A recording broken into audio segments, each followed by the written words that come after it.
Satu persatu, hasil penyelidikan terkait ledakan di SMAN 72 diungkap polisi. Polisi menyebut pelaku ledakan SMAN 72 terpengaruh dari konten-konten kekerasan yang dilihat di internet. Kenapa tuh? Sumpah. Kenapa sih?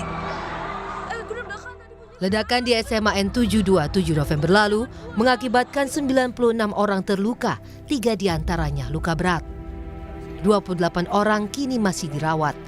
Hampir sepekan berlalu, polisi pun mengungkapkan sejumlah temuan dari hasil penyelidikan di lokasi ledakan dan juga pemeriksaan saksi. Polisi menyebut pelaku merupakan salah satu siswa. Dari rekaman CCTV yang didapatkan polisi, pelaku yang ditetapkan sebagai anak berkonflik dengan hukum memasuki gerbang sekolah hingga menjelang waktu sholat Jumat. Anak itu membawa tas punggung dan sempat memantau situasi. Pukul 12:05 waktu Indonesia Barat, ia melepas seragamnya lalu berjalan ke masjid sekolah sambil membawa tas dan menenteng senjata mainan. Tak lama kemudian terjadi ledakan. Tindakan pelaku disebut-sebut terpengaruh konten kekerasan yang dilihatnya di internet. Bersangkutan mengalami atau merasa kesendirian.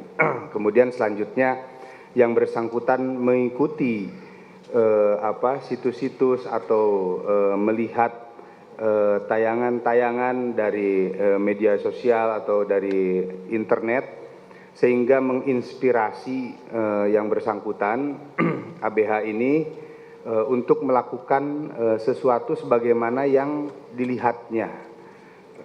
Ini kami peroleh dari hasil analisa terhadap petunjuk-petunjuk dan alat bukti yang kami dapatkan selama proses penyelidikan dan penyidikan.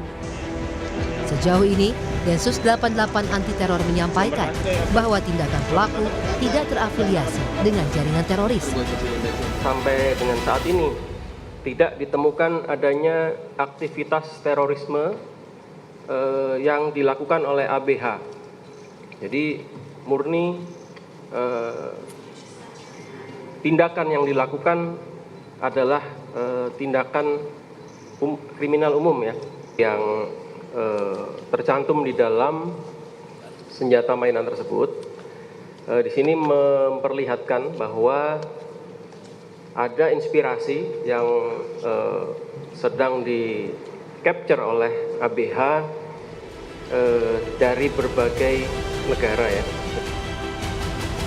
Polisi juga sudah menggeledah rumah pelaku dan menyita sejumlah barang bukti seperti tulisan, catatan, serta serbuk yang berpotensi menimbulkan ledakan. Sementara Komisi Pelindungan Anak Indonesia KPAI menyatakan proses untuk anak yang berkonflik dengan hukum tak dapat disamakan dengan pelaku pidana dewasa. Tim Liputan Kompas TV.